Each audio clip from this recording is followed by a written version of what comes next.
For me, you can go on. The meeting Okay. has started. The spoken word artist has come in. I will edit this. The spoken word artist has come in. She's about to log in. So immediately she joins, please let her speak. The spoken word artist and then the keynote speaker, and then we'll start. I will edit this recording. Okay. Okay, that's great. Do you want me to wait for her to log in or just welcome everybody? No, wait for her to log in. I'm going to edit the beginning of this. Okay. Just wait for her to log in. She's trying to join. Okay. She's joined. Hi, good morning, everyone. Morning. Good morning, Hajara. Good morning, everybody. So, Clementina, are you here? Are you logged in, Clementina? She's not. Her audio is not on. Okay, let's start. Let's roll. Let's go with the keynote speaker, and if she logs in, she can speak after the keynote speaker. Let's go for it for me. Okay. All right. Good morning, everybody. Thank you for joining us. Thank you for making time to celebrate the International Day of the Girl Child. Many thanks to Winifred and the Girl Force movement for putting this event together. It's through events like this that we raise awareness, that we emphasize the importance of events like this. So we have a wonderful keynote speaker who's going to speak today. Her name is Mrs. Ifeko Marina Okaru, and her profile is stellar. I don't really know where to start. So very well educated, Bachelor of Science in Accounting, a first-class degree, MSc in Management Science from Imperial College, and let me tell you, that's not beans. MPA from Harvard Kennedy School, Harvard University, Fellow of the Compliance Institute of Nigeria. There's just so much. And, you know, she's a managing partner at the moment of Compliance Professionals, PLC, chairman, founder of Ristral Limited, chairman of Nigeria Tax Research Network. I could go on, but I'm going to give the floor to her to let her speak to you about some of her journey and to encourage you along the way with your journey about this career readiness, helping you to prepare for the world of work in this digital age that we find ourselves in now. So without further ado, I call on Mrs. Okaru. Thank you very much for me. I really appreciate the opportunity to speak and also to speak to secondary school students as they prepare for college and as they prepare for career. I mean, to be quite honest, and this happens every time I'm invited to speak, I'm asking myself, how best do I send this message? I say this because we're all different. My story is different from your story. It's different from Winifred's story. And we all come from different backgrounds, different cultures. We speak different languages. We've had different experiences. And so ultimately, it's not so much about me. It's really about how do I impact you to be the best. And beyond this, I'm talking to teenagers mostly, secondary school students, and some are not teenagers, some are still aspiring to be teenagers, and some actually in adulthood, perhaps because they started school late. And so we're all at different points as students. And I ask myself, how do I put myself in your shoes as a student? And the first question I ask is, are there things that at your age as a student, I would love to know? I've left school ages ago, over 40 years ago. And so one thing I do know, and that perhaps I didn't quite realize when I was a student, is the benefit of experience. School is not just the four walls of an education. School is not just the school you are attending. Life is school. And perhaps with that in mind, I perhaps may have done things differently, who knows? But it's important that I pass that on to you as students, that whatever you learn today is just a journey. It's just part of several learnings that you're going to have. And perhaps the second thing I'd like to pass on is that seize every opportunity to learn, every single opportunity.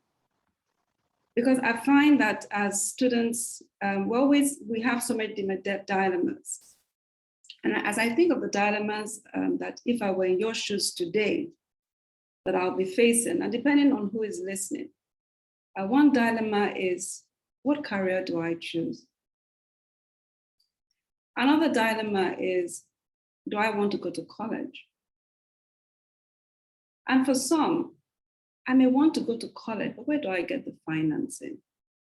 Because I don't have the funds to do so.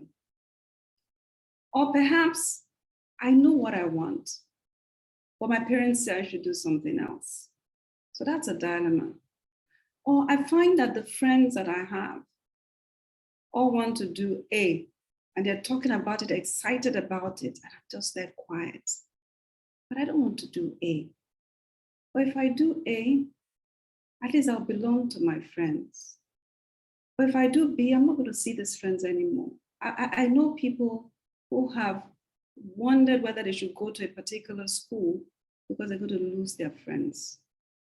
So those are the issues I believe some of you are facing, and there may be more. And I wish really that this was even a physical, so that I could ask questions from you to say, what are you going through? Because it's what you go through that you will leverage on. But despite that, like I've always said, there's always an opportunity to do whatever you need to do. So I'm going to seize this opportunity of just talking to you and telling you those things that if I were in your shoes, I've learned, and I've realized that they matter. They really matter. Whether you are in school or you're out of school, regardless of the career you decide to choose you choose. And perhaps the first thing I like to say is that whatever you do, do it well. The other day, I saw a young lady.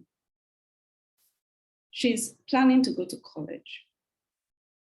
I spotted her and I asked her, what do you want to do? And she said she wants to go to college.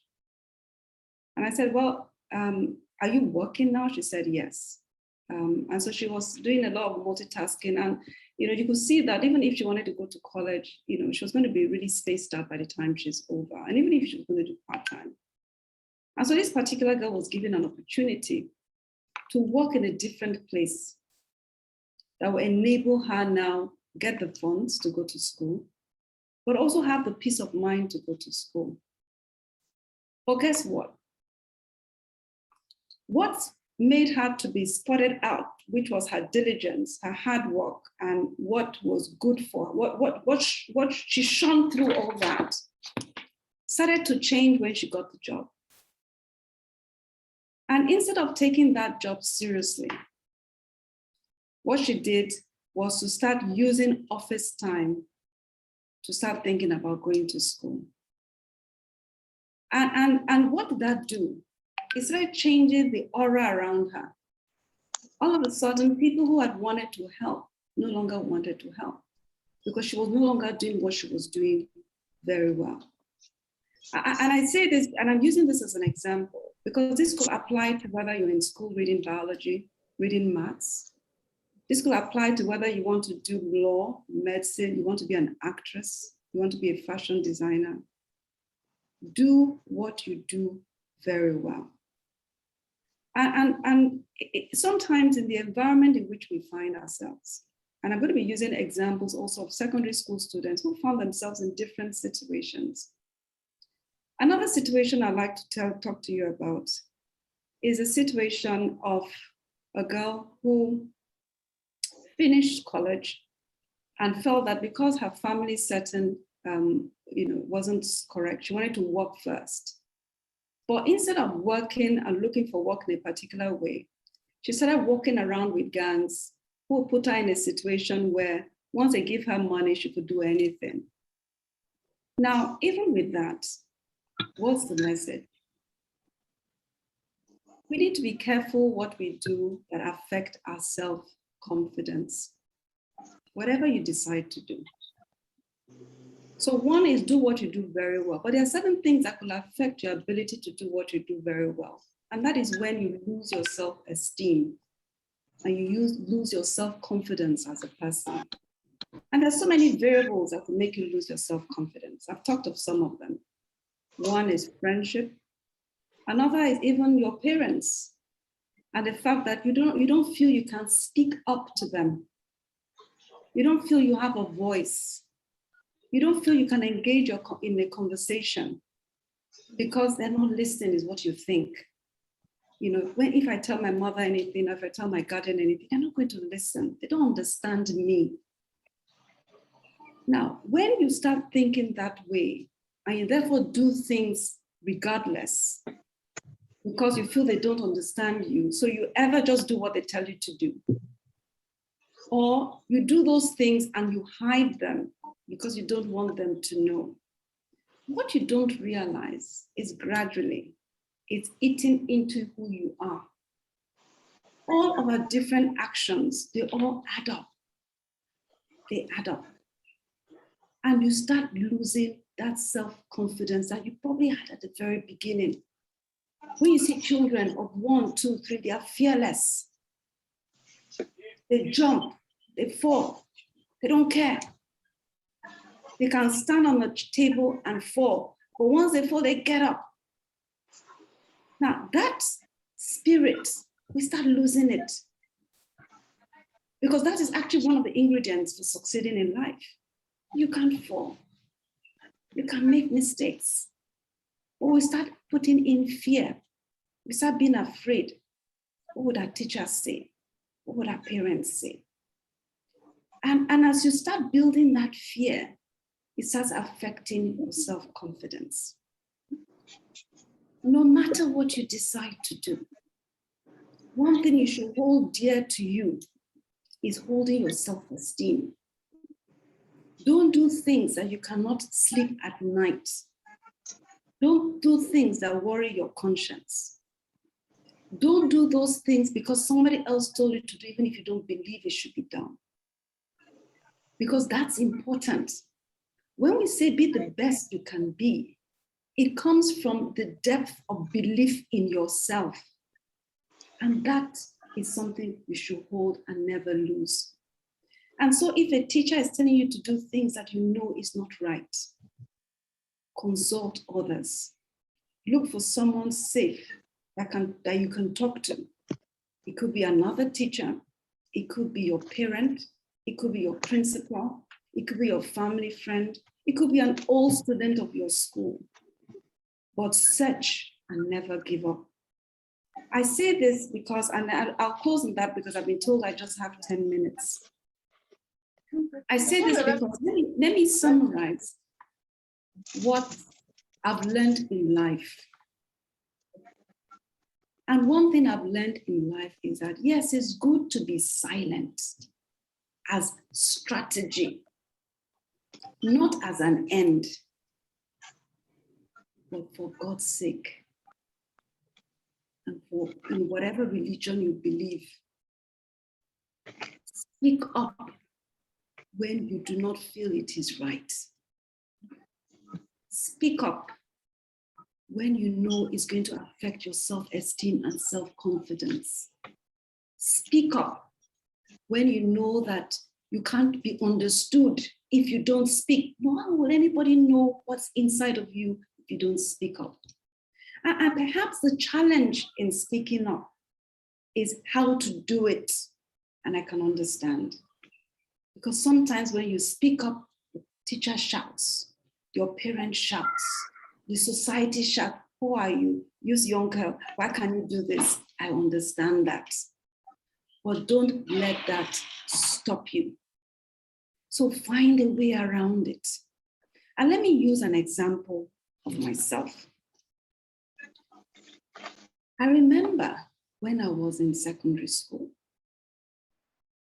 and I remember once that, and I'm a product, for some of us, we say we're all products of tough love. And in those days, and I know some parents still do it now. I know even now with my daughter, when she misbehaves, some people say bitter. But you know what happens to me now? I've tried beating my daughter. I actually feel bad about it. I know why I feel bad, because I remember that I didn't like being beaten. But even with that, and let me go back to what I was explaining. So I grew up in a tough love environment where if you did anything wrong, you were beaten. You could be beaten with, in those days, the school called it koboko, or you beat with a ruler. Or you go out, you come out at night and, it becomes a real big issue. You know what I decided to myself? I said, first of all, I don't like what is happening to me. And so I decided that I will do whatever I do in such a way that it never occurs. So that put a higher standard. I wasn't sulking, I was beaten. I wasn't saying, okay, beat me now. No, what it did, it incentivized me for what I didn't like to be above everything else. Do not ever give an opportunity for that beating. Do not ever give an opportunity to disappoint in terms of standards. Do not ever give an opportunity to anyone ever faulting what I stand for. And so what that did, it emboldened me. And so sometimes some people wonder, why do you talk like this? And I'm wondering, yes, actually I talk like this. But it's not just the talk. It comes from me as a person. I'm not doing it because somebody told me to do it. And I'm saying this because I don't want you to do what I'm telling you today because I told you to do it. You need to connect to what is important to you and do it very well. And for you to do it very well, don't ever, for whatever circumstance you find yourself, ever lose your self-confidence. Thank you. Thank you so much for that inspiring keynote address. You touched on just so many issues, particularly issues of culture, where we come from, where there is a real difficulty in speaking against one's parents or trying to do something against one's parents' wishes. And so it's incredibly difficult to think of finding the courage to say to a parent, for example, this course that you are asking me to do, I don't want to do it. Particularly, it can be because sometimes, a parent or parents have really struggled to educate you, and they're asking you now to do a course, and you're thinking, how can I, in effect, turn around and slap them in the face by disagreeing with what they want me to study? Because if we start from the position that our parents love us, on average, parents will love their children. They love us and they want what is best for us. And so their thinking, their reasoning behind asking us to do a particular course, maybe they feel we'll be financially secure. Maybe they'll feel that it will be easier for us to start a business if we do this course. It's difficult to kick against that. But I want to ask one of our panelists here, who, in my mind, it's just such an unusual profession that she's in, given her background and her gender and everything else. I want to call on Hajara Kabir. She is a petroleum engineer. She's a current chevening scholar. I want to ask her, what drew you to the career that you are in? How easy was it for you to pursue that career? Did you have any pushback about that career? So Hajara, over to you. Thank you very much, Fumi. Good morning to you all. It's a pleasure for me to be here. Thank you very much for the invitation, Winifred. My name is Hajara Kabir Abdul Fattah, and as she has introduced me, I'm a petroleum and gas engineer by profession, and I'm currently switching fields to economics and policy of energy and the environment. Initially, I'm from Hausa land, from Katsina State to be precise. I'm Hausa, both parents and all that. So really for me, it was kind of, I wouldn't really say it was kind of like an obstacle or anything that I had encountered, when choosing my course of study. But if I can remember, it can be traced back to when I was in secondary school, when we had a lot of career talk. So I went to a secondary school in Kano called Queen Science Academy Kano, and it was a pretty good girls only school. I think that was the first encounter that I had with anything STEM related. So a few people came in, to the school to talk to us about careers, different careers, and all of that. And I remember the very first time a young lady came. I can't really remember her name, but I know she was very young and she was studying chemical engineering. And she was just telling us all, about engineering and all of that. And it really caught my attention. I think at first it was kind of something that has to do with astronomy that I liked.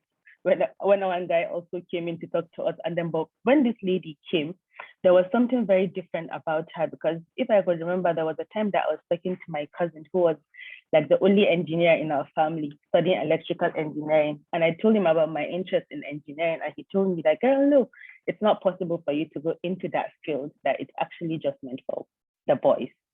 And I felt that was kind of like a challenge to me. And then meeting this lady, talking to me about how she was a chemical engineer, she gave us like a presentation of herself with her clothes in the lab, doing lab coterie in the lab, doing a few things, and then her field experiences and all of that.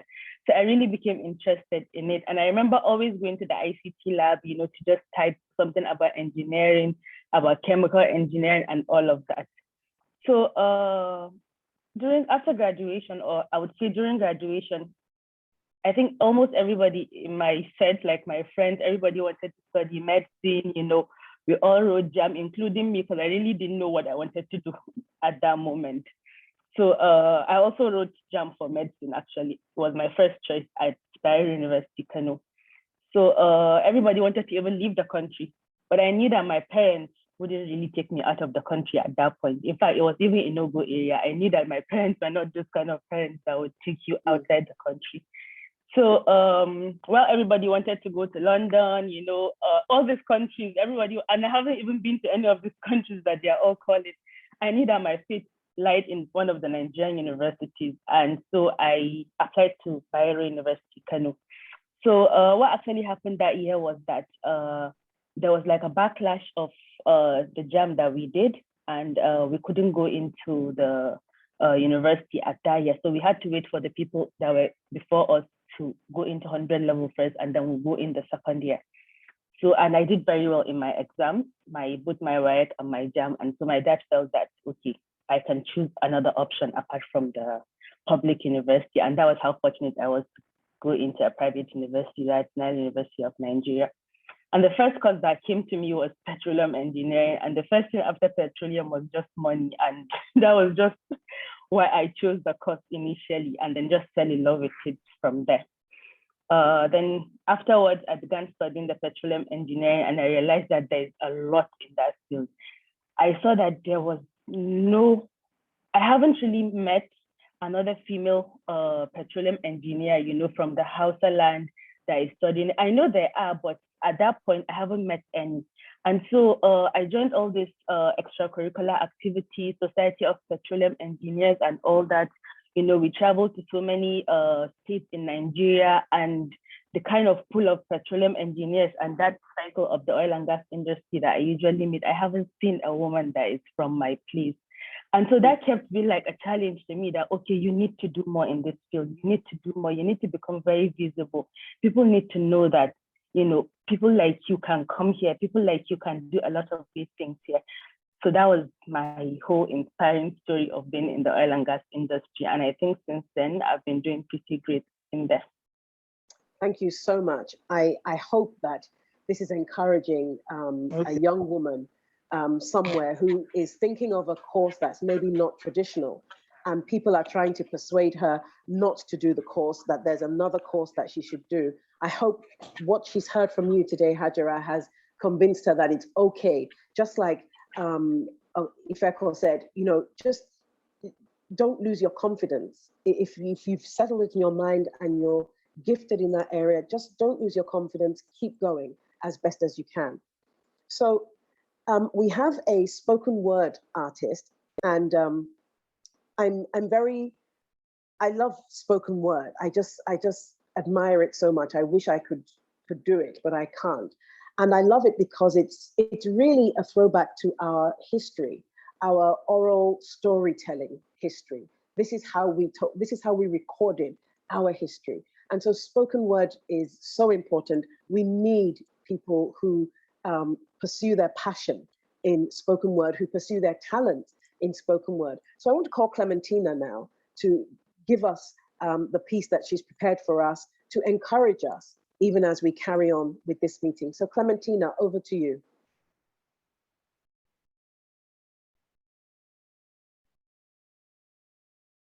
Clementina?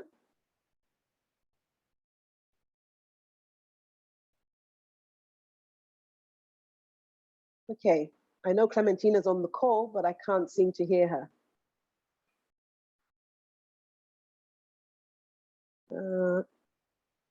All right, when Clementina is able, no doubt she'll send me a message and we will have her on. So I want to call now on one of our panelists who, if you like, went into one of the more traditional careers, medicine. So I'd like to call on Dr. Kemi Da Silva Ibru. She's an obstetrician and gynecologist, but personally, my own kind of, what can I say? My own love for her is that she has a foundation called the Warif Foundation, and that's really focusing on helping survivors of sexual violence. And for me, that is, it holds a particular space in my heart because I work with survivors of domestic abuse. So anytime I come across women in the other people in the space who are doing similar work or connected work, I'm always really excited, particularly because Nigeria has traditionally not been very responsive to the needs of these survivors. So I want to call on Dr. Ibru to just talk to us a little bit about why she felt led to expand from OBS and Gynae and then set up this foundation. Over to you, Dr. Ibru. Thank you very much, Fumi, and thank you very much to the Girl Force movement for this wonderful conversation this morning. I'll start by saying that my background, as you rightly said, is in healthcare. I am a specialist OBGYN, which means that my patient population are women. And so for the first 30 years and still counting of me dabbling, excuse me, in healthcare, I have pretty much focused on that target group. Working with women, I guess the first thing that one would always acknowledge is how amazing we are, how resilient we are. And this cuts across all sectors. And certainly in my space, when I'm dealing with that woman, say in the labor room, about to deliver her child, or being faced with sometimes grave news, I always see that.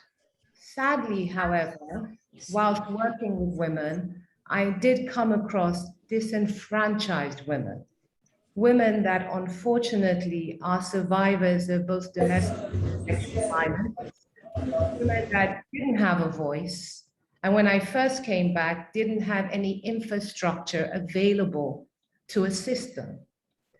Now, as an obstetrician and a gynecologist, I do have, if you will, the expertise to treat medical concerns. So I can treat her cuts and her bruises. I can address that through my specialty.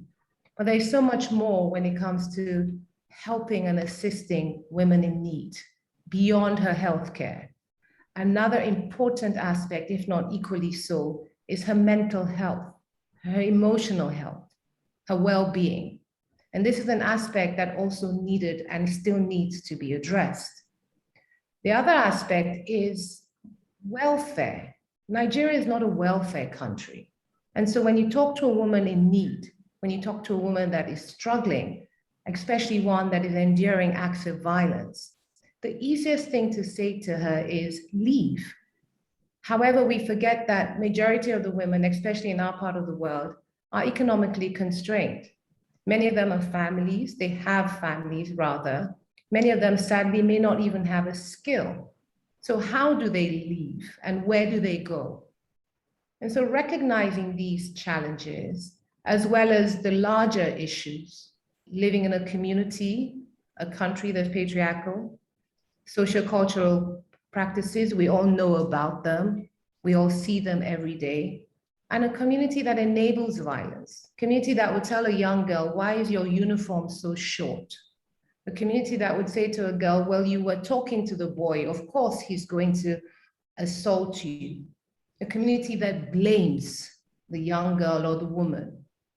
I realized that I needed, beyond my health practice, to offer a service and fill a gap. So I suppose you would say my second half, which is my second hat, which is now my second career, for me is beyond a career change, more of a calling, if you will. Great. Thank you so much. I understand that the foundation is doing fantastic, fantastic work. Thank you so much for highlighting the importance of emotional support. And in that vein, I want to call on Professor Akindotu Marino, who is a professor of psychology, to talk to us about some of the psychological aspects around what it means to be a girl child in Nigeria, some of the psychological challenges that girl children might face growing up in this society. So Professor Marino. Good morning, everyone, and I'm glad to be here. It's good to see you. Where do we start? You know, when we talk about mental wellness, we're talking about you being emotionally safe, psychologically well. We're talking about your social connection that you have influence.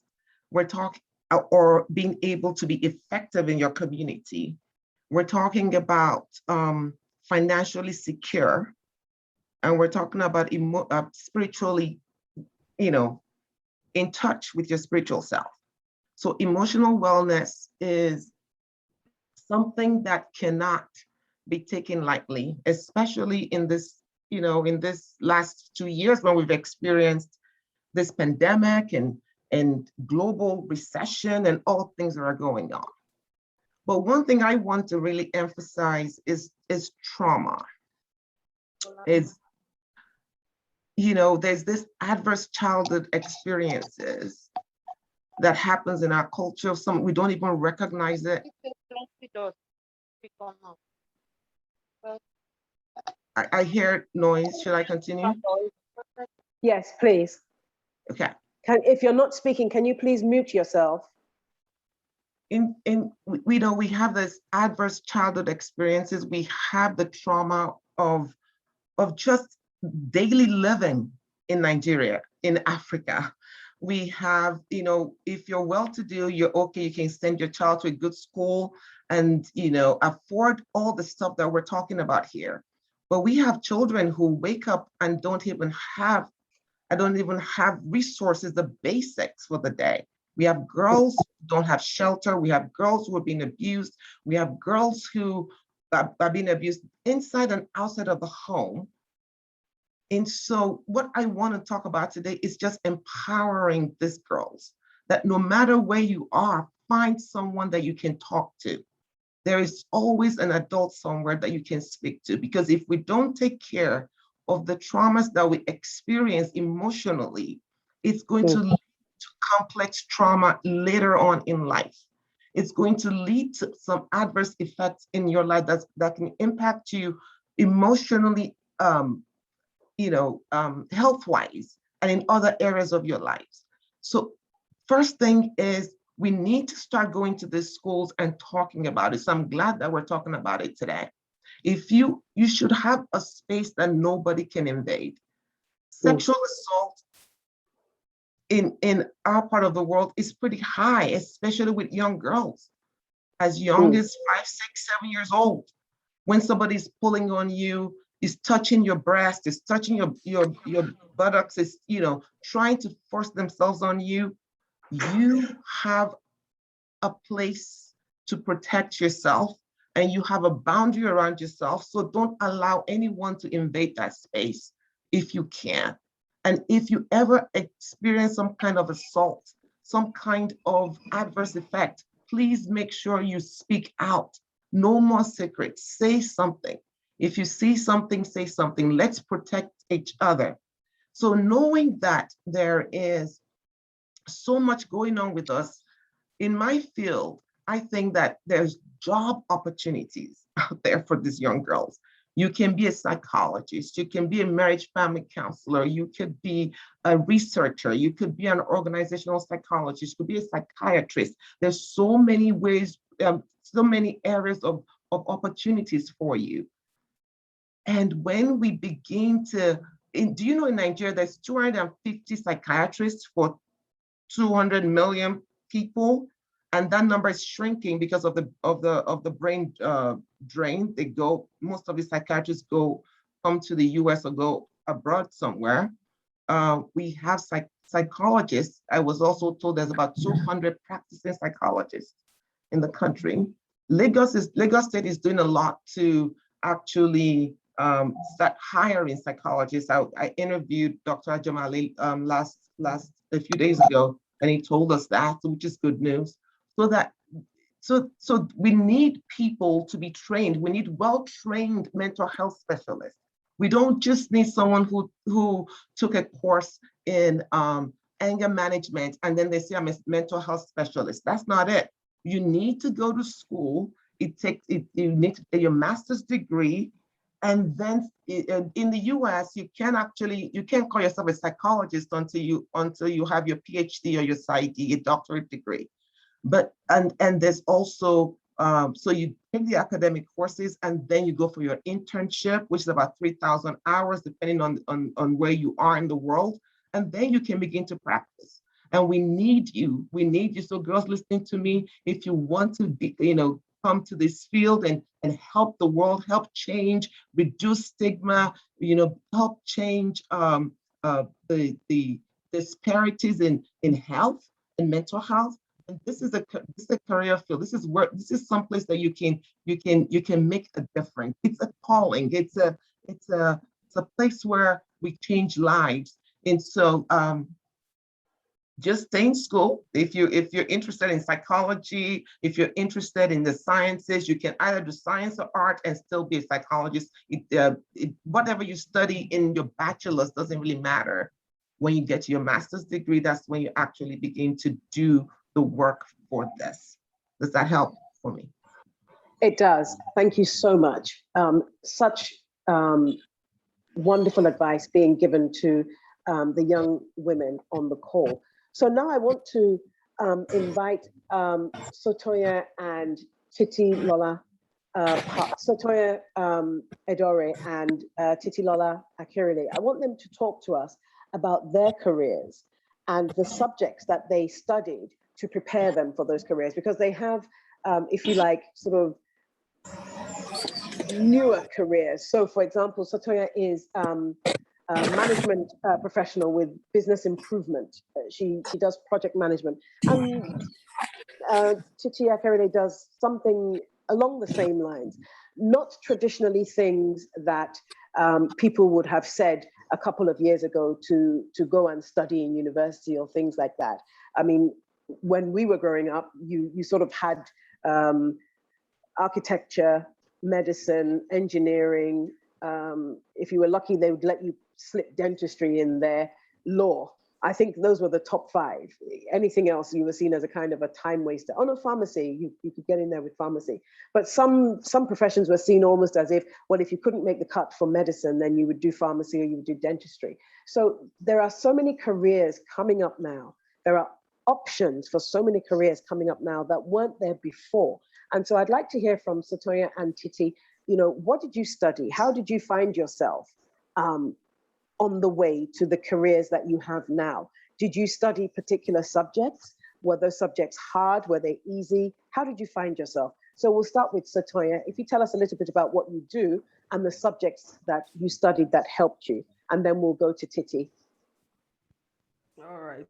Thank you, Fumi, and good morning, everyone. I mean, it's been an amazing conversation so far. I have learned a lot listening to the other speakers and the keynote speaker. So for me, as a business improvement consultant, I mean, I'm one of those persons who stumbled into this field, right? So for the younger ones listening, it's okay not to be in the know. I know when the keynote speaker started, she mentioned that, you know, if it were in her days, she would have loved to have, you know, an event like this scheduled for her.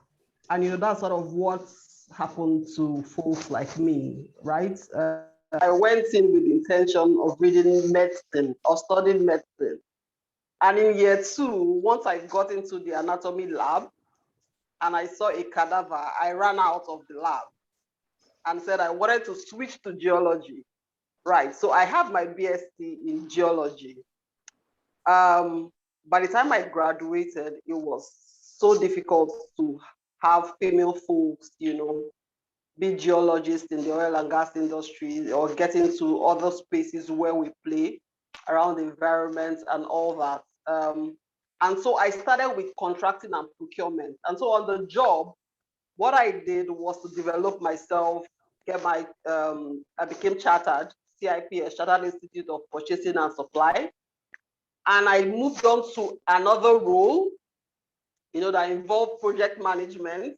I took a course and then I moved on to another role, you know, that needed me to improve the business. So I had to undergo different trainings at different times. And today, I'm a business improvement analyst. So taking data, analyzing them, advising the organization, you know, on the path to take. So it's not as though I went in consciously, you know, to be a business improvement consultant. The only thing that sort of works in my favor is I'm naturally inquisitive. So I always ask myself, how can this be done better? And so it was a seamless transition. So for the younger ones listening, I mean, this is a good start, but as you go, your passion may change along the way, and it's okay too, right? We heard the last speaker, you know, mention that, you know, she has changed. So it's actually okay. You start off in one field, and if you feel that there is an opportunity elsewhere, it's career transitioning, right? Most people transition from one career to the other. And, you know, that sort of versatility sort of gives you an advantage when it comes to a different environment. So I just want to encourage everyone out there, don't think that you need to be stuck in a rut forever. Start where you are and, you know, get guidance. So for me, it's the courses. I get into a place, I say, what do I need to perform in this role?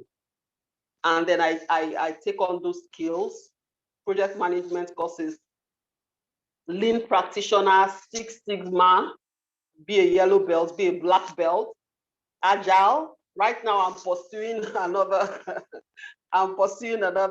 online certification in becoming a Scrum Master. So in that field, I'm trying to up my game.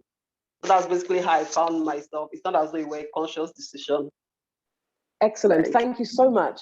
That was such an interesting journey. I remember a long time ago, someone saying to me that all who wander are not lost. Certainly in Nigeria, there can kind of be this pressure to know what you're going to do kind of instantly. It's almost like our parents expect us to come out of the womb fully formed and, you know, knowing what it is that we're going to do. And that's not always the case for people. You know, sometimes we start something, we realize we're not suited for it. And so we have to pivot and try something else. So that was a very encouraging story about the fact that, you know what, just because you ran out of the lab when you saw a cadaver doesn't mean that you failed now. You found your niche elsewhere. So I'd like to call on Titi Park to tell us her story briefly about, you know, what she's doing now and the subjects that she studied that helped her on the way to becoming the person that she is now. So Titi, over to you. Thank you very much for me. I think my story is quite similar to Sotoyen's, but in my case, I was lucky to have parents who didn't really push. They didn't push you to become anything. They just left you, and maybe they trusted us, I don't know. And of course, also with the benefit of hindsight, I see a bit of divine intervention in pushing me in the direction I've gone. So as a young girl, choosing my subjects back in secondary school, I knew two things I did not want to do, which is what informed my decision. I didn't want to do physics and I didn't want to do chemistry, or so I thought. So I went on and filled my form and I was going to do accounting. And as things turned out, I didn't get, picked for accounting. But then Lagos State University was starting out their new faculty of engineering, and being a pure science student, I applied and I got selected for engineering, top of the list, as a matter of fact. So I actually studied electronics and computer engineering as my first degree. And post first degree, I served in a project company called Philips Project Center. So Philips, the household white goods fridge freezer company that we knew them to be back then, was divesting and morphing into a project implementation company. And I got hired as an engineer. And I remember as a pupil engineer, as I was called back then, I used to fight tooth and nail to go to site. I wanted to be on site. We had telecoms project, telecoms was just evolving then. There was no GSM, early days. And we used to do network, rig networks for the oil companies. And I remember my MD telling me one of these days, because I really used to just go to him and say, I don't want to stay, I'm done with doing all this paperwork, tenders, and stuff. And he said to me, you don't need to be out there on the field. Okay, I'll let you go just to have a sense of it, but one day you will thank me for this. And trust me, I said, no, I won't. Anyway, fast forward many years later, I started to manage projects more from the support side, support projects that were ongoing. And then I got to learn about, the fact that you could actually do a certification to validate your skills, since I'd been managing projects for maybe 10 years. And that's how I got my first certification from the Project Management Institute. And I joined the Institute as a volunteer, as a member, starting the Nigeria chapter. And that opened me up to a whole new world of possibilities. Having gotten this certification, having worked in telecoms for so many years, I was able to leverage that project management certification and move to other sectors. I moved to fast FMCG, I moved to construction, I moved to also insurance and so on and so forth. So this is how I got into project management as seemingly accidental, but I found it to be a very, very useful skill that has pretty much given me a seat at almost any table in the industry. So I think of project management as, how we like Maggi sauce and we say you must put Maggi in everything we cook. That's how I see project management. With project management skills, you can almost do anything. If any professional sector is doing anything, they will do projects, they will start initiatives for which they will need those skills. And it's so wide that it has 9 knowledge areas that transverses everything, be it HR, be it finance, be it, all those things. So that's my journey into project management, which has been very useful. And one of my passions now is obviously training kids in project management, which I do on a volunteer basis. Thank you so much. Thank you so much.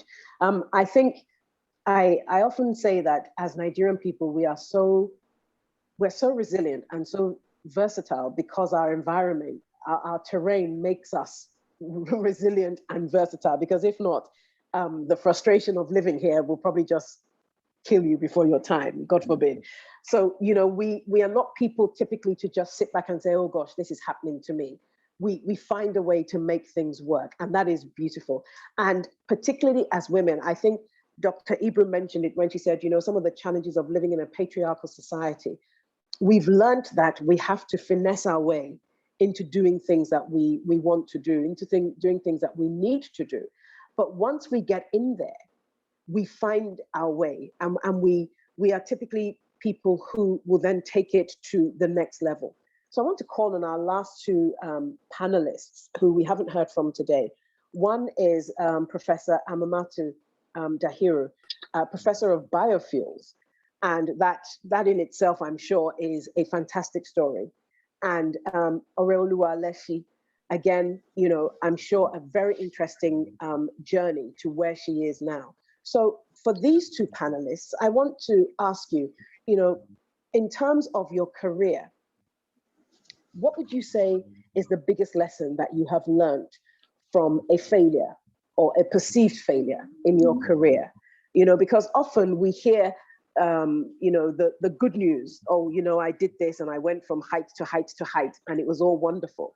But all of us have had experience of setback, experiences of not achieving what we wanted to achieve. So can you share with the young women on the group, you know, your experience in your career journey, a failure, and how you came back from that and what you learned from it?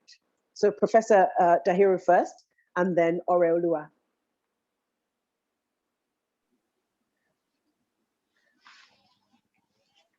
Hello. Hi, yes. Yeah. Well, as a professor or as fellow, initially I wanted to be a dentist. As a fellow, something happened by the way, I ended up being a chemist. So that failure to me is not a failure. Alhamdulillah, I'm very grateful because I have now reached the peak of my career, or the pinnacle of my career as a professor in the university. Had it been I became a dentist, I know I wouldn't have been in the university system and at least guiding young students. Now, being a professor in the university, that enabled me to guide and counsel women and girls, especially in pursuing their careers in whatever field they want to study. Because now, most of the schools, I go there, I give them lectures on career guidance and so on, and also show them that now I'm a role model for them to emulate. The society is not a barrier, because here in the North, you find that most of our students, or most of the girls, they find it difficult to read sciences. So when I go to schools, give them lectures, I will tell them nothing is difficult once you are determined to do it. When they see me being called professor, they say, "Whoa, she's a woman. She's from our village," especially in Tambol. They say, "She's from our village. She's she's a Hausa and she's a Muslim.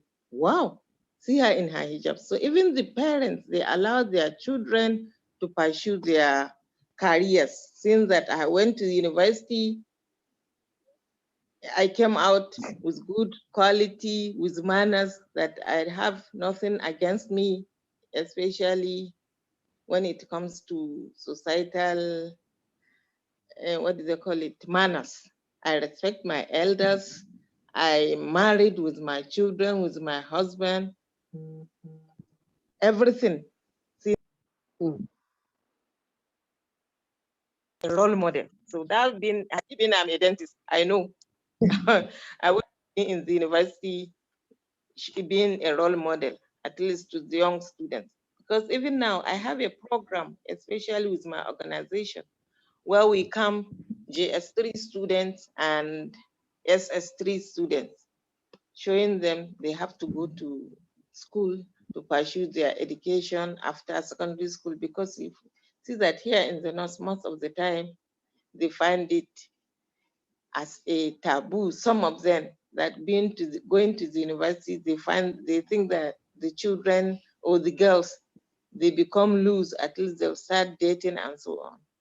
Not now, they come to realize that being educated is very useful, because they find that even our children, our husbands, we lack nothing anyway.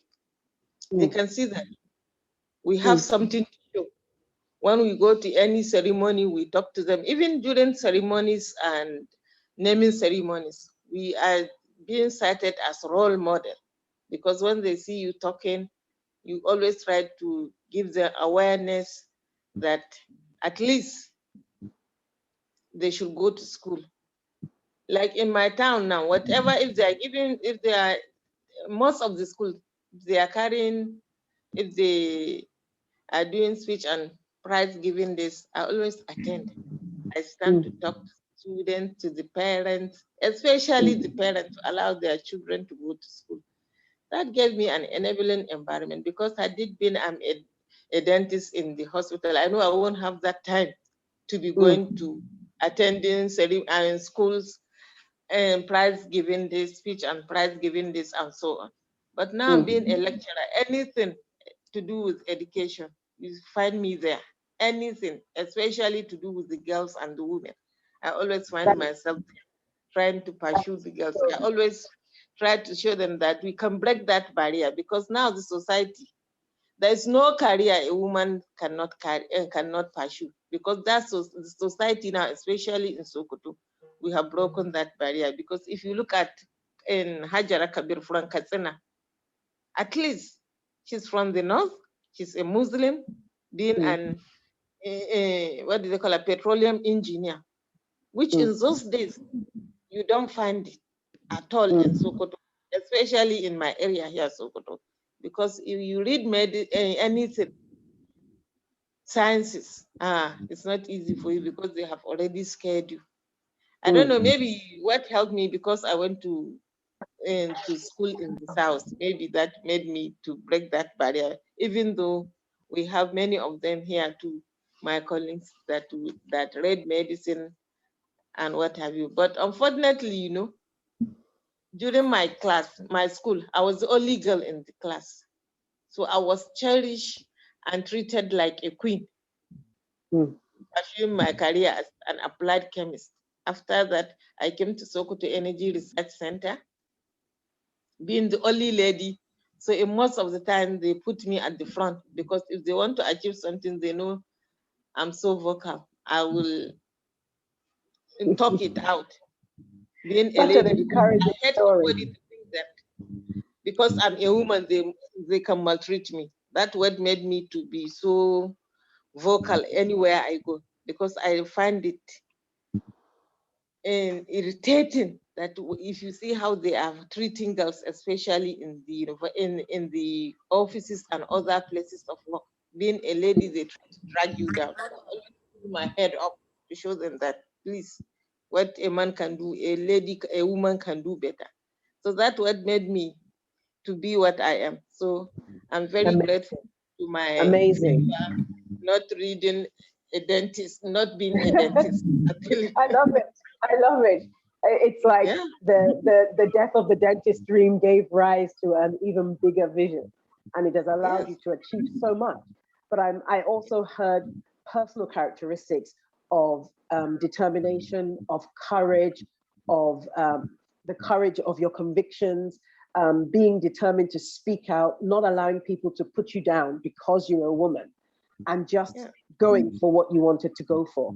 So Orelua, can you tell us a little bit, well, if you've experienced a failure and what you learned from it, how it moved you in a different direction or even in the same direction, but how it affected. All right. Thank you so much. Thank you. And a pleasure to be here. It's been very inspiring listening to everyone's experiences. So yeah, so for me, similar in some ways, but different. I also wanted to study medicine. When I was in secondary school. Why? I don't know, because I was very squeamish, but it was the thing that the smart girls did. And I thought, okay, I'm quite smart. So why don't I go for medicine?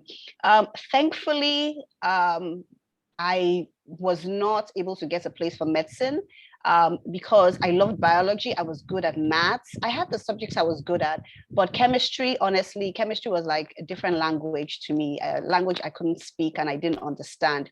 So I did not make the grade in my chemistry to get a place to study medicine. So I was offered zoology.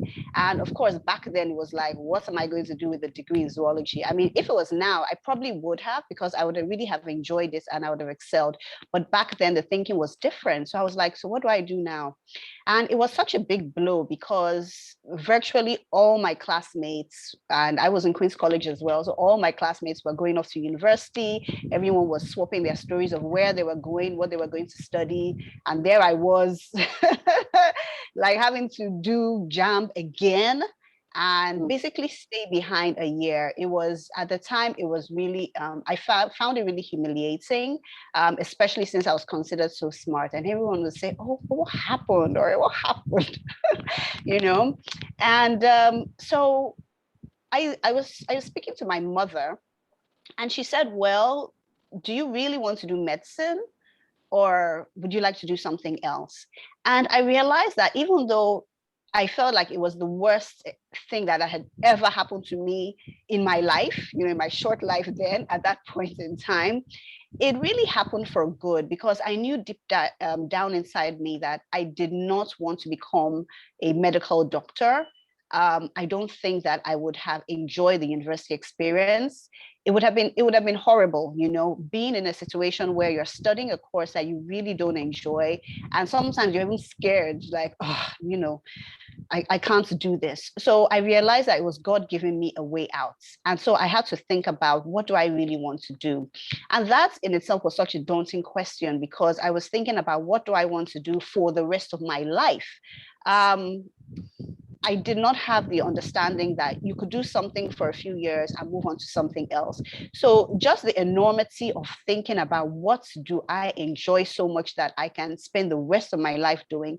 At 15, 16, I had no idea. So I was going around in circles until I spoke with a friend of my parents, who was a professor of economics at University of Lagos. And he asked to look at my school results. So I took my SSC results and he looked at it. He was the only person I had spoken to about careers who had asked to look at my SSC results. And he said, wow, you got an A in maths, you got an A in economics. He said, have you thought about studying economics? And I said, no, because I did not enjoy economics in secondary school. He said, but you're clearly good at it, and you need to look at where your strengths are. And I was like, oh, really? Because the thinking then had always been, focus on your weaknesses and try and shore up, build up your weaknesses. He was really the first person who told me, look at what you are good at and then build upon that. And he said, at the end of the day, with the exception of some careers, it really doesn't matter so much what you do for your undergrad, because you can always go on in, you know, for your master's, your postgrad, and focus, you know, once you have a clearer idea of what you want to do. And so, yeah, so I applied, I did my JAMB again, applied, you know, to do economics. I got a place. I did really, really well in the exams, and I went off and I studied economics. And he told me before I went to university, make sure that, you know, you get engaged in a lot of activities, volunteer, get work experience, try different things. That's the only way you're going to find out what it is that you really want to do. And honestly, that was the best advice ever, because my thinking when I was going to university was I was just going to face my books, study, and that was it. He said, no, you have to be well-rounded. And so I really was very active in university. I was a member of different societies. I had a lot of responsibilities. And by the end of my university, I realized that technology was something that interested me. And that's an area I'd like to explore moving on. So I applied to do a master's in information systems. And since then, my career has moved, you know, down the technology path. So yeah, so for me, that was an experience of a failure that really gave me a lot of revelation about, you know, I think what I meant to do here on earth. Great. I think for me, what came through from your story and from Professor Dahiru's story is that, you know, you can either view failure as kind of a permanent situation, or you can view it as an isolated incident. The difference being that if you view it as a permanent situation, you're unlikely to be able to get back up and try something else. But if you view it as an isolated incident, you can just think to yourself, okay, that didn't work, let me try something else. And for you, the persistence going through and, you know, really taking the time to think about, what do I want to do? How do I want to do it? Really exploring, understanding that you should explore and not just jump for the first thing that was offered to you. So that was a very, very encouraging story there. I understand Clementina is ready now. We haven't really heard from anybody in the arts field. So I hope that Clementina is going to demonstrate for us, you know, the joys of being a creative person, working in the creative space. So Clementina, whenever you're ready. I am ready. Thank you so much. Thank you. Good morning, everyone. Morning. So far, I've been learning, apart from preparing to perform or read my spoken word. I've been learning so far. Thank you so much to everyone that's spoken so far. I do not take this opportunity for granted at all. Thank you so much. So this space is dedicated to girls, since we are celebrating the International Day of the Girl Child. We live in a world where everything is automated, from cash flow to establishing of human connections. With machines, apps, artificial intelligence, and bots, we create communities in cyberspace, forgetting to bridge that exists between the two genders, a divide that gets wider every year. They say we are the digital generation. However, when you consider the two major genders, one has access denied from the full expression of self and creativity. Our worth often reduced to a breathing indoor furniture, seen, used, and discarded. Society and religion has put our chain in cages with all words that pierce her. Ouch. She feels the pain bed from these words. They say, girls are weak, too emotional. Girls don't need top quality education.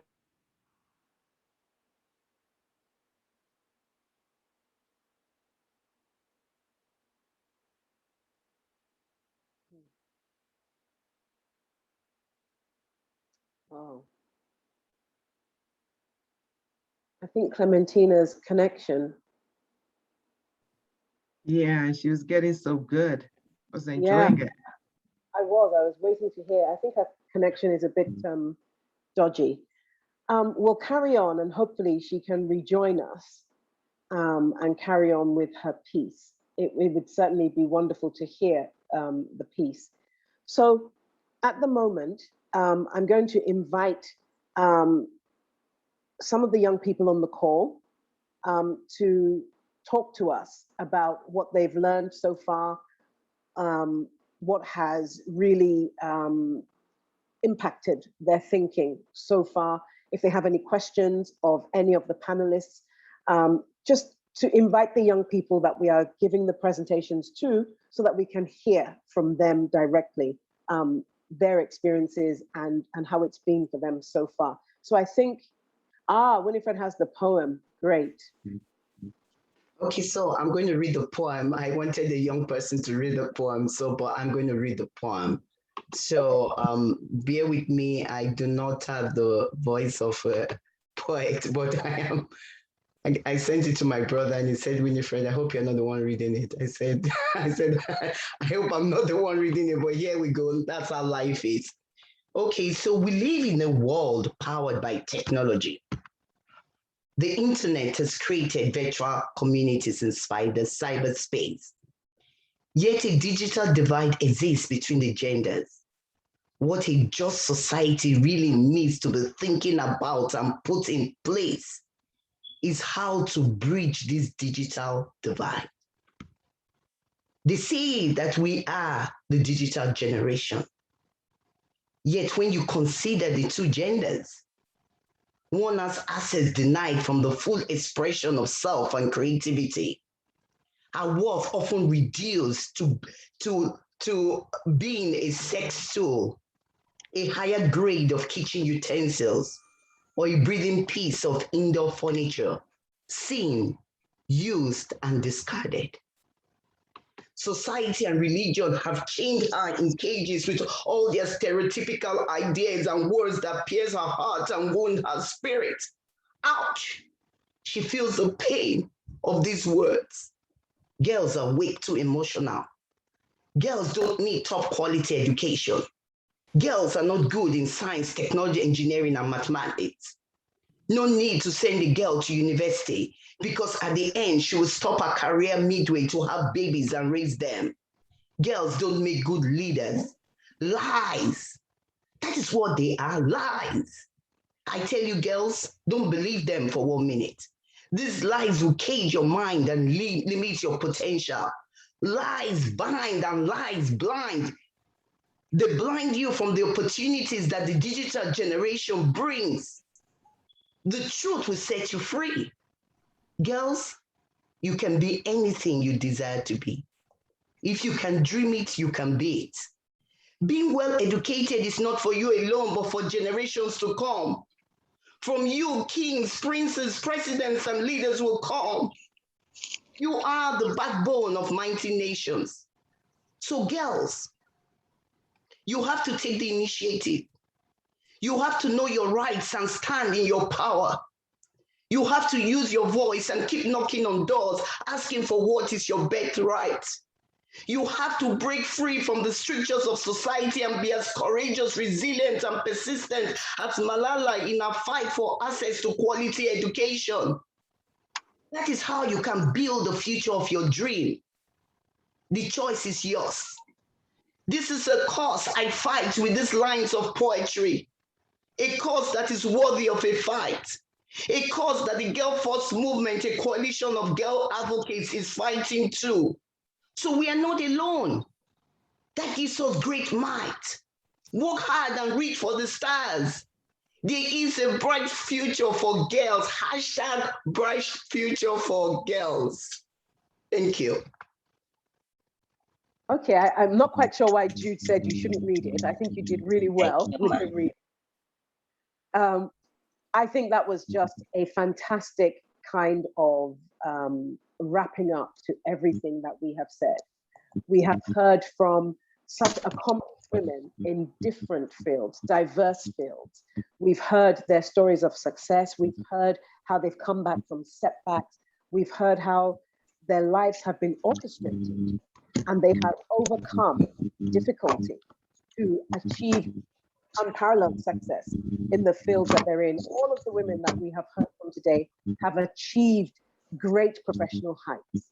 And the thing that has stood out for me is that they have done it without losing the essence of who they are. They have done it without losing the qualities that make them women. They have done it without being aggressive. They have just done it with grace. And so I think that, you know, these panelists today have really given us an example of what it means to navigate and make our way in a world where we're not necessarily expected to make a way, where we're not necessarily welcome to make a way. But these women have shown us that it is possible to do that. And they have demonstrated beyond any kind of reasonable doubt that all who wander are not lost. It doesn't matter where you start, where you end is the most important thing. So over to you guys now, questions. Right, yes, wonderful and stirring poem, great poem and reading, excellent. So I think it's just with Virgin's Pride. I think that's where all the young people are, or have young people, Winifred, have young people joined in by themselves? Or it's the 25 from Virgin's Pride?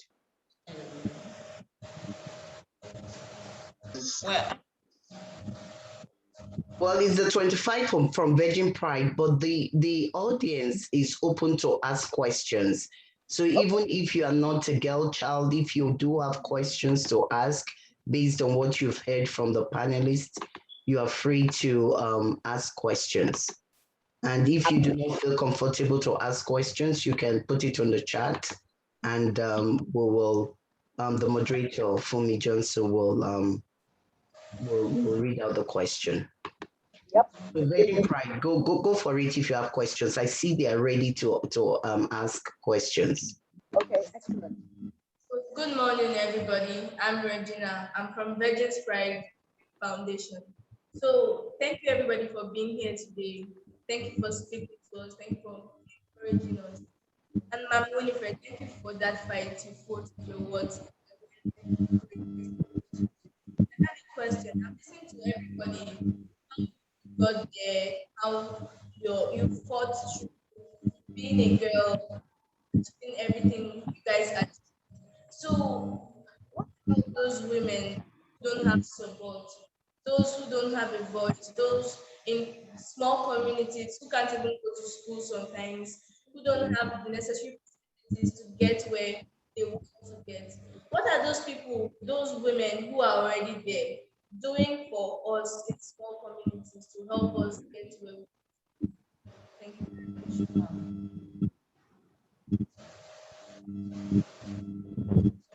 Okay, thank you. That was a very that was a bit of a tough question to start with.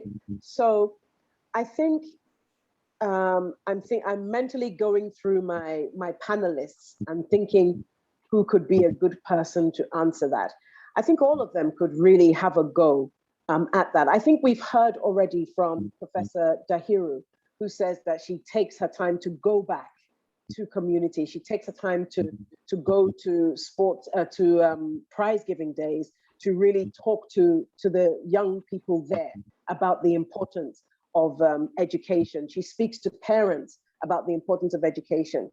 I'm going to call on, I'm going to call on Dr. Ibru and ask how Warif perhaps is able to access communities and help people within communities. Thank you for me. Thank you for me. And that's such a wonderful question. I'm so sorry. What's your name? The young lady that asked the question. I'm Regina, ma. Regina, that's a wonderful question you've asked. And you're absolutely right. Not every young girl has the opportunity to go to school. Sometimes it's because they don't have the financial means, and other times it's because perhaps personally they have challenges at home that prevents them from going to school. What we do in my organization, Regina, I run an organization that helps young girls and women who have challenges. Many of these challenges are personal. Sadly, many of these challenges involve some form of violence or assault.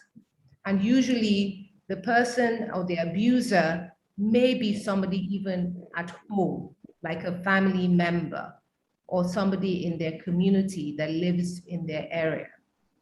Recognizing and seeing that this can happen and knowing that not every girl can come to school, we not only offer programs in schools, we actually take programs into communities. We go into these areas and we find young girls and women that cannot make it to school, and then we offer them different programs. Now, these programs are actually meant to empower, meaning they're meant to give you the strength to stand on your own and say that in spite of the fact that maybe I can't go to school and I can't go to school yet, I can still get a vocational skill. I can still learn to be able to earn money and stand on my own. We call these programs our Warif Empowerment Programs. And we teach young girls and women everything from simple financial skills. How do you open a bank account, Regina? How do you talk to somebody about saving?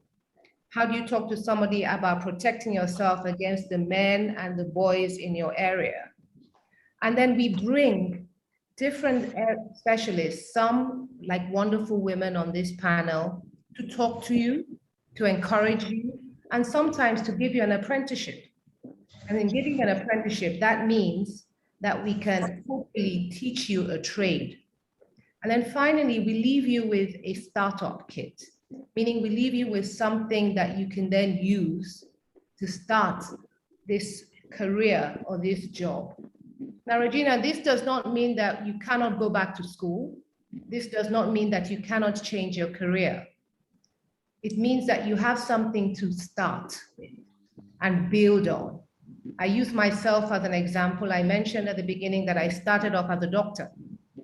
And then I started off not just looking after everybody, but then looking after only women. And that's called obstetrics and gynecology. And then fast forward to 20 years later, I went back and decided, no, I want to do something else besides just medicine. And I started an organization to look after all women and all girls that might have challenges. So it's never too late to go back to school. Right now, I'm still in school, albeit trying to get a PhD. I'm sure the women on the platform will appreciate the challenges of that in one's early 50s. But my point is that you can always reinvent yourself, Regina, but you have to start. And so the Warwick program puts you in that starting position that you can build up. I hope that answers your question. Thank you very much.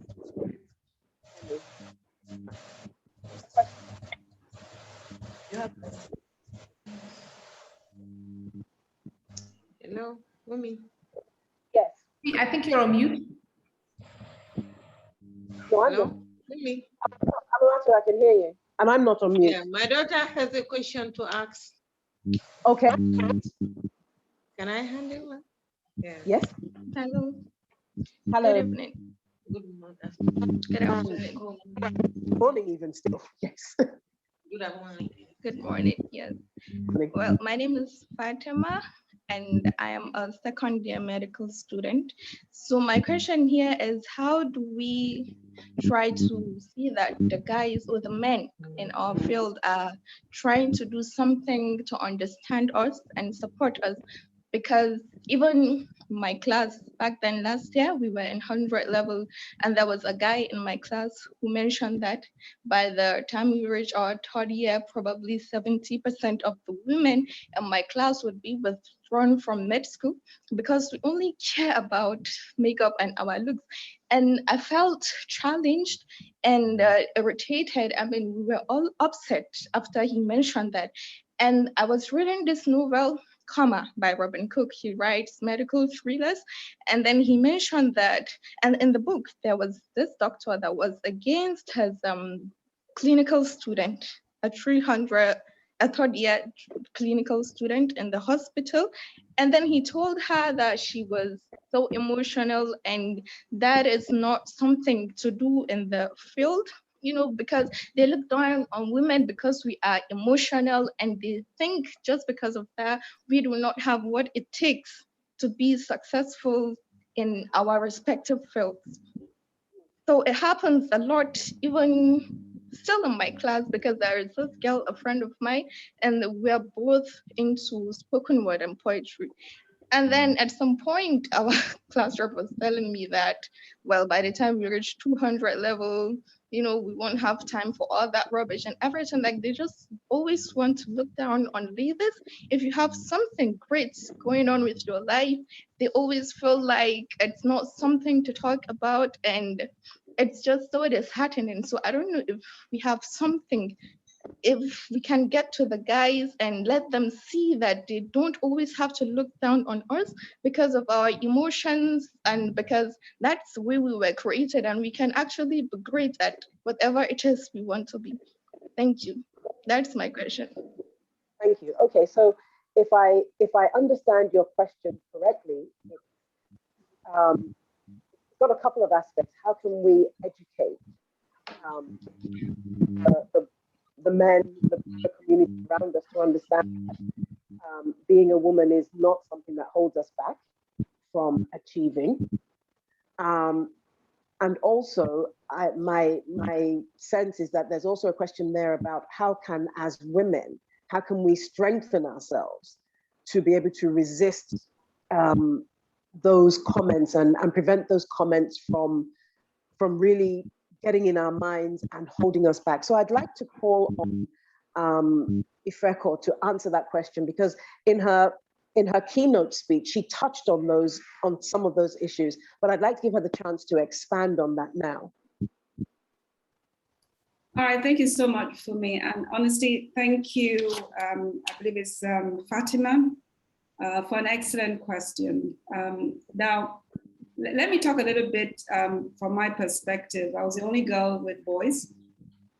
And in basically every field I've been in right now, I've worked with boys and I've excelled with boys in a sense that they look up at you and wonder, what really hit them.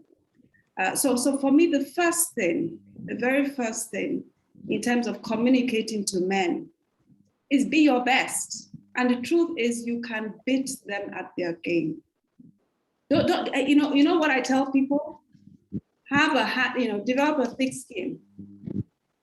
Just develop a thick skin. So they say those things. You have no control over what people say. You have control over yourself.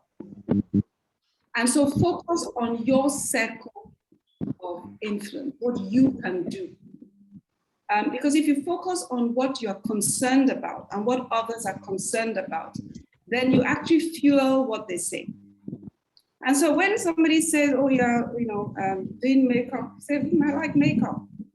And then when it comes to classes and then looking at the results, they'll see that you're top of the class. So for me, I understand what you're saying.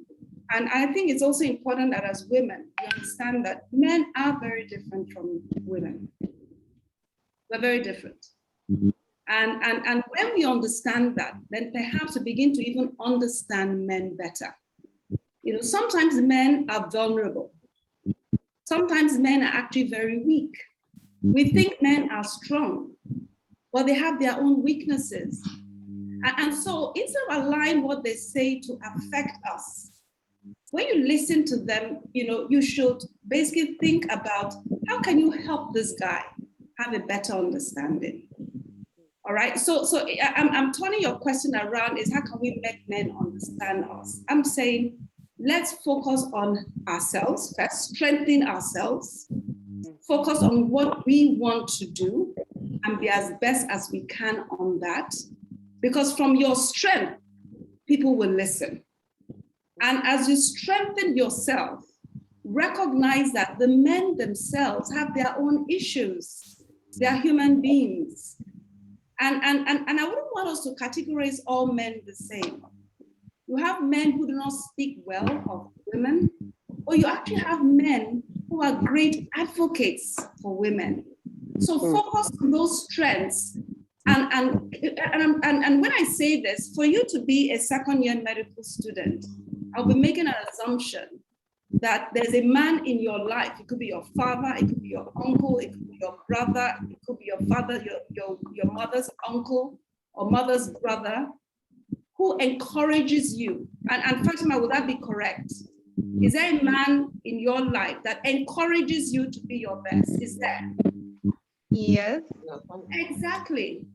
So focus on the strengths. In any situation you have yourself, look for the positives. Okay, and let those positives guide you. Don't let the negatives guide you. And with that, you actually reduce the negatives. So I think for me, that's the first thing. The second thing is don't allow somebody else's problem be your problem. I see you're really concerned, and I can relate that, you don't like what they say, but you're going to find in life, not just in your second year medical school, you're going to find in marriage, you're going to find in society, you're going to find in the mosque, you're going to find in the supermarket, people who will not say what you like them to say. Maybe you should also, first of all, realize that that's life. But also, if you need to build a relationship with them, so for example, your husband or your brother or whatever, then there's something that I would say, seek first to understand where they are coming from, and then engage so that they also understand where you are coming from. But for you to be able to have that conversation, it goes back to you have to have a position of strength. So it starts with you. and then you seeking to understand where they're coming from. Don't make assumptions. So if somebody says, you know, you guys are going to withdraw, ask the question, why do you think so? Are there statistics? Question it, challenge it. But you know, they may even be right. But find out why. And let them understand, yes, some people may withdraw, but have you looked at men that withdraw too? But don't just accept. Ask questions, seek to understand, engage in the process. You know what? You may also learn from them. You may not like what they say, but you may learn from them, but you also have an objective that they learn too. I hope that helps. Thank you so much. Thank you. That was a wonderful response. I'd like to ask Professor Marino, from a psychological point of view, how do young women in that position, how do they shore their defenses up psychologically? How do they build that psychological resilience? Because I really love the response of, okay, so that may be right, that 70% of young women will withdraw. But number one, I don't have to be part of the 70%, but I also, it will be a bit of a challenge if people are constantly saying, well, you know, 70% of you are withdrawn. So how do young women shore up their mental defenses in the face of that? And after that, I'm going to call on Hajara, who wants to contribute something. So Professor Merino had to leave because of the time. So let Hajara answer that question. Then Dr. Kenny too can answer that question because she's medical. So Hajara, you go for it. Okay, thank you very much, Fatima, for that amazing question. I absolutely relate to it very well, considering the fact that I just recently graduated in 2019, and in a class of over 50 to 60 people, I think almost 85 to 87% of us are boys, and just very little of us are girls. And I would like to tell you that it was a challenge that I really personally faced, because the other girls that were in my class were like 3 or so, I think, and they were not from the north. So I was basically, I think, just the 2 of us that were from the north. It was quite a great challenge for us. But let me tell you something. Personally, I took it as a challenge to me because I wanted to prove everybody wrong. I love challenges. And at the end of the day, during our graduation, I tell everywhere I go, I tell people that out of the whole class, the top 5 were girls and only 1 of us was a boy. So where were the other boys that always, you know, kept talking, kept shaming and all of that? I'm a very fancy person, by the way. So I'm always this girly all the time in class, you know, with my makeup and all of that. And always putting myself at the slightest opportunities that I can get, you know, taking myself to internships right from my 200 level, penetrating into the oil and gas industry, just, you know, just to prove people wrong that it doesn't have to be a man that can do that. Also, girls can do it as well. And I remember a story that when I was in my 400 level, I did my internship with Shell Nigeria in Lagos, and I had the opportunity of visiting the rig. And I remember when I was going there, so normally they do not take students to the rig, especially interns. And I was just disturbing my superiors that I needed to go and see what is happening there. I kept disturbing them, disturbing my MD and all of that. At the end of the day, they approved that, okay, they were going to take me there. So they flew me out to Port Harcourt, and then from there I went to Bielsa State and I went to Maranfield. And to my surprise, the first day I arrived there, I went into the dining hall. I was like a needle in the ocean because I was literally the only girl in that place. And not only that, I was the only one wearing a head cover. And that was something that was extremely unusual. All eyes were on me. I just felt like sinking into the ground. And it was since then I became like the center of attention. Everybody was interested in, okay, who is this girl? What are you doing here? Buhari's sister. I'll be like, yeah, we are the ones. Yes, we are the ones in Nigeria. You know, like all of this, people are always trying to, you know, pull you down. But I really take it as a challenge that, okay, let me prove them wrong. And that is why I want to tell you, Fatima, it's nothing. Let them keep talking and all that. And as Mrs. Ifoko has told you, try to understand people. And that's also the strategy that I use. I'm a very complicated person, so it will be very difficult for people to understand me. Today I can be nice, tomorrow I can be very, unnice and all of that. So, just try to understand the people around you. And at the end of the day as well, in my class, I realized that when we got to our 500 level, we all became like a family. We usually have our differences, different groups, activities and all of that. This group doesn't want to allow this group to know what they're up to. During exam, these people can get past questions and refuse to give this group of people, and all of that. So you always have this kind of misunderstanding and clashes. And I think that's actually one of the most important things of going through university. It teaches you life. And if you come into the real world as well, it's exactly what is happening.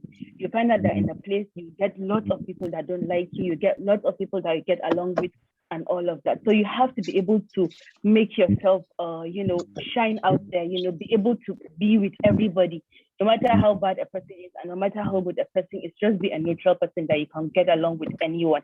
And I think that's one key to, get through a way in life. Thank you so much. Thank you so much for that, Hajara. So, Dr. Ibru, coming into the field of sexual violence, I think that would have been quite challenging. On the one hand, my experience is that there's an expectation that women will be the ones who come into those sectors. They will be the ones who will set up the foundations. They'll be the ones helping widows and orphans and all of that and all of that. But depending on where we go, there's then somewhat of a resistance that,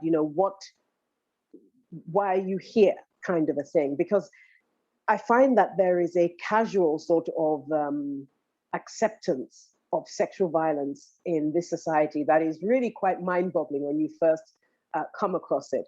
A real casual acceptance of sexual violence, a real casual commission of sexual violence. You only have to look at people on the street. You see a young woman walking down the street and a random man just feels he's okay to just touch her on her body, and you're thinking, clearly she doesn't know you. Why? What are you doing? So what would you say in terms of, dealing with resistance from that perspective? How did you manage to overcome it? Or was it very much kind of, she's a woman, so she's going to be in that field kind of a thing? Well, I think... Can I add a question to that so that because, it's a question I also have, so that Dr. Ibru can also answer it. And it's a real life situation. Recently, I came across a gentleman in my family, in a family I'm aware of, the larger family. And he was so clear in his mind that why shouldn't he pick up a young girl? I mean, I was just, I kept talking and talking. Instead of just talking that, and that I can be advising for all he cares. He said, don't I know that people are poor? That if he has 5,000 to give and they need to eat food, and that's fine. And then he gets his girl.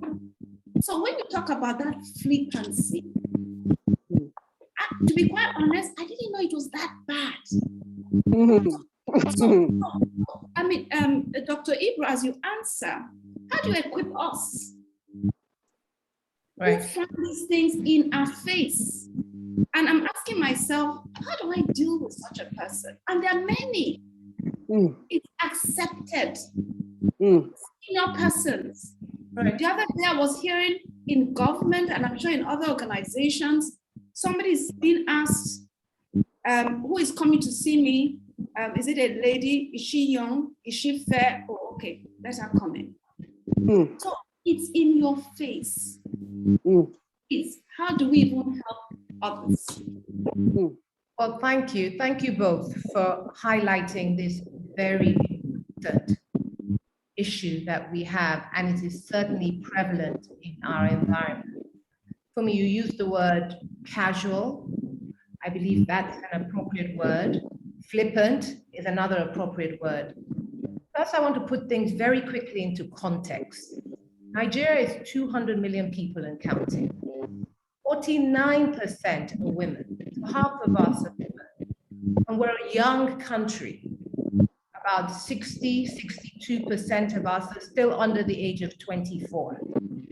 And 1 in 4 girls before the age of 18 will experience at least one violent sexual encounter.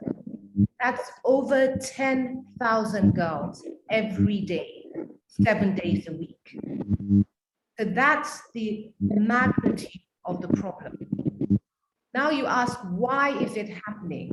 A lot of times we see it happening. We become complacent in our various little silos, families, homes, offices, and businesses. Yet we all have an individual, whether it's a close person or a stranger, who has shared and disclosed an incident. And we say that's because we're living in a patriarchy, because, you know, men are more dominant, or at least the environment has allowed them to become so. And this is true. And we also mention social cultural reasons. Yes, we all come from varied backgrounds and different ethnic groups. And we do have practices, sadly, that encourage violence against women. But then I would say to you that in addition to this, we are all responsible because the community has allowed it to become permissible. This rape culture that we hear about is very simply a community turning a blind eye to the acts of violence that occur in homes, in workplaces, in marketplaces, in schools, in churches and mosques. And over time, we've allowed these pervasive acts to become so permissible that now we all have a story to tell. We all have individuals that it has occurred to, and we've allowed it to become the way of life. And it's time for that to change. It's time for that to stop. That man that said to you that he can pick up a girl for 5,000 naira, he was socialized in a home similar to that young girl that was sadly a survivor of child sexual violence. So all he saw was violence around him. And violence begets violence. He doesn't know any different. It happens in his home, it happens in his school, it happens in his community. So he will grow up to become that potential perpetrator. And he will take that mindset into his workplace and become a governmental official that will ask, is she female? Is she under the age of 25? And that mindset sadly will continue. So for us to equip ourselves, we have to unfortunately look at the problem front and center. And it's an ugly problem. And so we turn away. We're driving past a young girl that's perhaps 12, sweeping when the rest of our children are in school. But we don't stop to ask why. We all know that friend that has that husband that abuses her, but we're all embarrassed to go there. So we shy away. And we go to church, and then different testimonies are shared, and we pray as we should. But then who goes back to ask her, how can you leave? Are you financially able to do so? And what's happening to your children? I would say we all have a collective responsibility to be an active bystander. Now, being an active bystander doesn't mean you become an activist. It doesn't even mean you become confrontational, but it means you have to recognize this problem. And if you can't see and say something, then at least go to your neighbor and go to the representatives such as myself or law enforcement so they can step in and do something. To circle back to Hadiza and the point that Hadiza was making, that young boy that said what he said, yes, it's all about understanding. It's all about the meeting of minds. I personally firmly believe that in moving that needle on sexual violence, we have to include men and boys. A lot of times, and unapologetically so, we focus on girls. They are the more vulnerable group. But we have to recognize that for every 1 in 4 boys in our community, it's 1 in 8 boys that are survivors. And they even have less essential services that infrastructure as compared with our girls. And so if you have a young boy that has no other, if you will, positive affirmation on how to treat a girl, then he will grow up to become a perpetrator. And so we need to change that narrative when he is a child, as a mother, as an aunt, as a school teacher, as that mentor. We need to start engaging, we need to start talking more, and we need to start speaking out. Thank you. Thank you, Dr. Ibru. You've made some very important points, because we spend a lot of time emphasizing to young women about how they should keep themselves safe, what they should do. I mean, I've been working in the domestic violence space since 1999, but specifically since 2003. And we've spent a lot of time talking to women: stay safe, keep yourself safe, don't do this, don't do that. And even though I work in that space, I'm not sure that I could say 100% that if anything happened, if I were ever the victim or somebody I knew was the victim, that I would wholeheartedly say to them, the criminal justice route is the way to go. Because I know how brutalizing that system is for women. You will be questioned. What were you wearing? What were you drinking? What did you do? Did you dance too close? Were you suggestive? This, that, and the other. Everything focuses on the girl's behavior. And so it lets men off the hook. My husband and I have this constant kind of argument. He says that they're all mad. And I say, no, they're not all mad. Mental health is not a catch-all position for abusers. Some are, but a vast majority of them are not. So there is, and often a very unpleasant truth that we have to face is that sometimes as women, we are complicit in the abuse. So when our girls want to talk to us about feelings and crushes and all kinds of things, we're like, what are you talking about? Face your books. I sent you to school to go to school.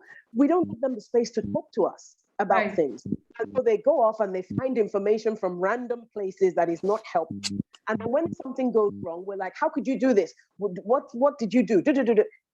And even worse, sometimes we are complicit in the sense of when women tell us what is going on, we give them the same sort of feedback.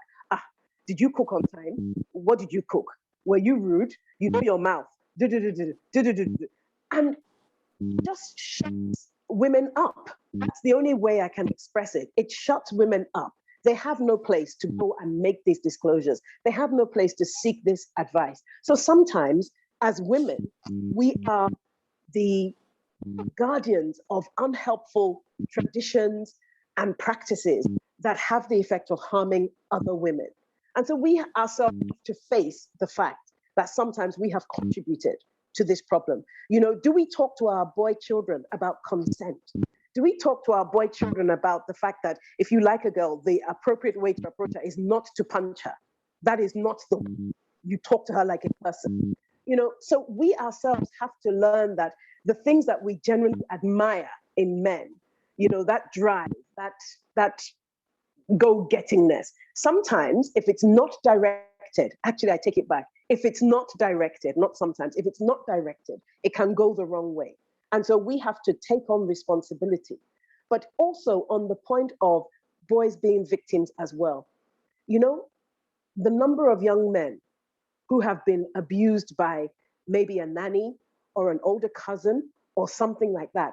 And when they disclose it, we say, you're a fine boy, you're starting young. I'm like, do you not understand that this is abuse? Why would you do this? So there's work to be done. And we can't continue in the way that we have been doing it because that has just divided us. So everybody jumps into their ditch, all men, all women, blah, blah, blah, blah, blah. And so the story continues. The abuse, unfortunately, continues in that space where we are busy fighting about positions. I know Winifred wanted to add something. So Winifred, the floor is yours. I wanted to bring the conversation back on point to college and career readiness. You can see people are very passionate about this. Thank you so much, Fatima, for that point that you brought up, because that's a form of abuse where a boy puts down a girl, and that's why the topic of this conversation is breaking free from strictures of society to build your bright future. So that's a barrier this boy is trying to put. He's trying to place before you. He's trying to minimize you and relegate you, like the point said, to like an object. He's trying to objectify you and define you by your feelings. And so thank you. So coming back to that concept of college and career readiness, one of the things that we're telling you is that you can break free from that, and you can stay focused and pursue your career and be the person that you want to be. We are running out of time. I'm going to let Virgin Pride ask their question, because I thank the panelists for staying over in the audience, but we are running out of time. So Virgin Pride, can you ask your question?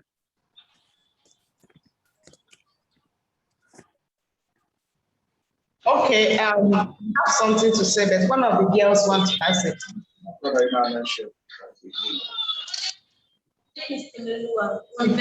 Pride.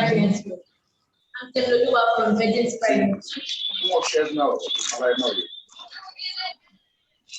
Professor Gahiru said girls should pursue their dreams.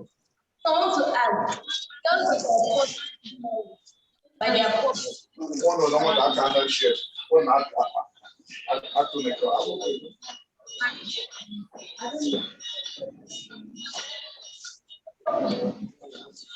Yes, sir. Nkechi, can you ask that question, because we cannot hear her? Can you repeat her question? Can you repeat her question for?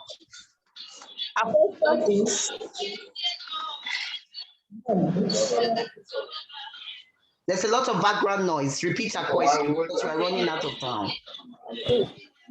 The noise is from someone else. The noise is from somebody called Zainab.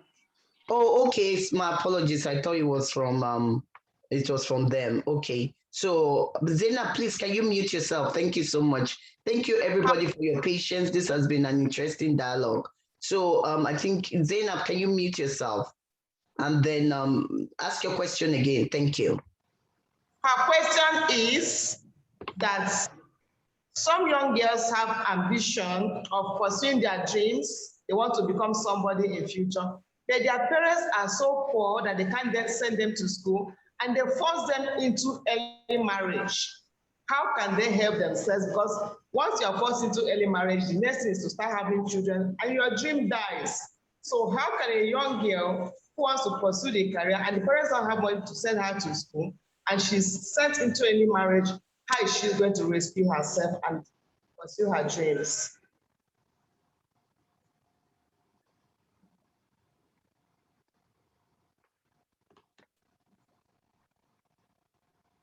So that question was for Professor Mamato. Fumi Johnson, you are muted. Okay, good.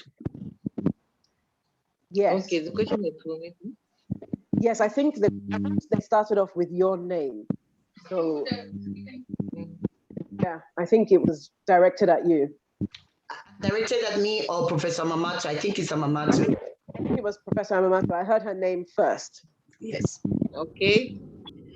For those girls that want to go to school, the question is for those girls that want to go to school, but their parents cannot afford it, isn't it? Yes. That's the question. Yes. So they end up in early marriage. Yes. In our society, in our organizations here, we try to pursue parents. Pardon? Although it should be general question.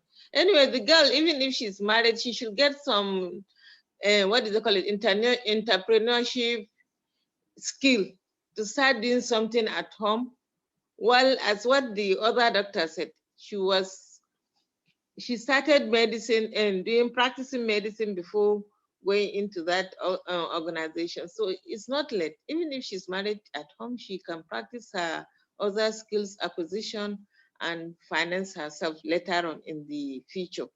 But once she has that in mind, she can get married, start petty trading, or pursue one career and one way or the other. That is normally what some people do here, because I know of a girl that got married after her primary school.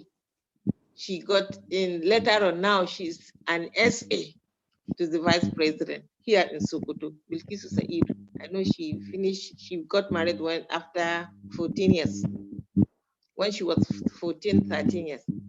And now she pursued her degree in law because of what she was doing.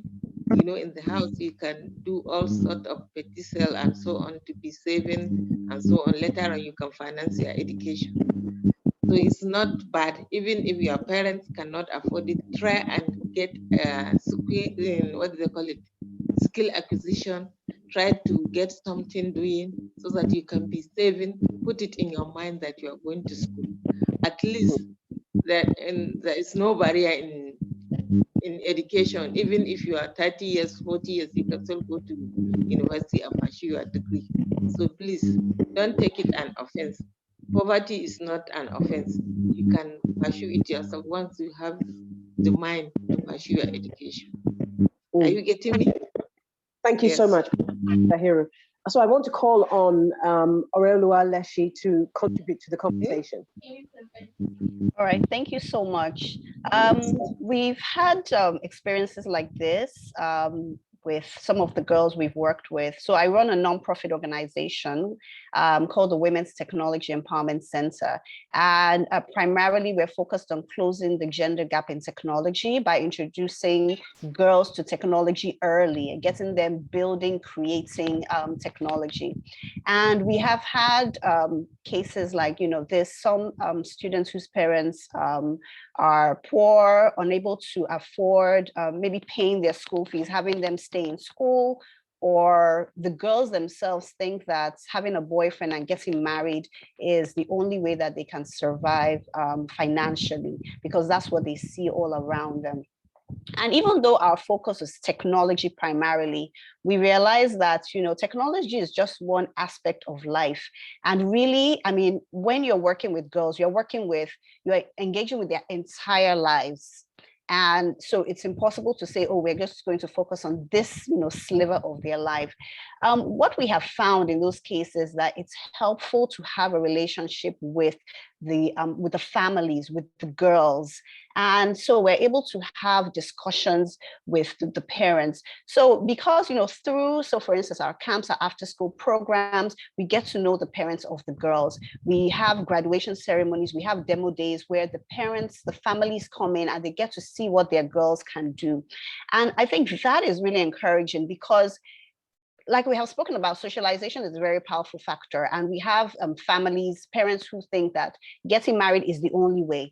But then they come for like our demo day graduation, and then they see that, oh, their daughter built a solar powered lamp or generator. And they're like, my daughter did this. And we're like, yes, my daughter, you know, did this. And then, you know, that starts to unlock the possibilities like, okay, so maybe there's another path is possible for my daughter. Maybe getting married is not the only way. There's scholarships, you know, out there.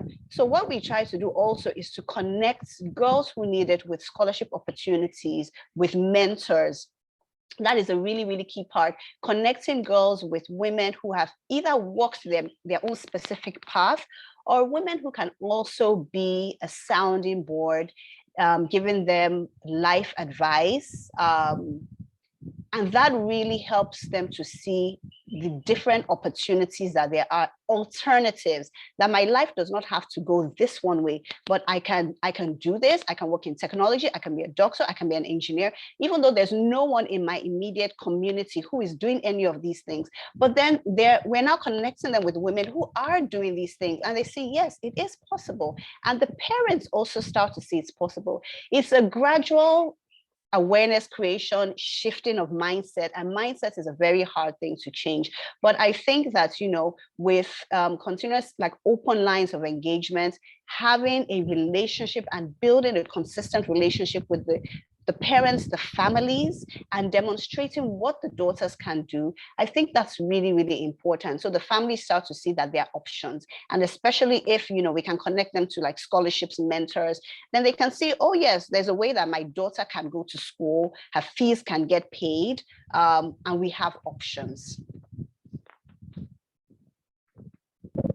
Thank you so much, Arolua. And that's an important thing, because it was one of the questions that I had down to ask, but we didn't sort of get to it. But, you know, there are questions around, you know, is there support available for people, you know, either to study here or study abroad? You know, how can we, I think Professor Dahiri said it, poverty it's not a shameful thing, but, you know, at the end of the day, it's the reality for many people.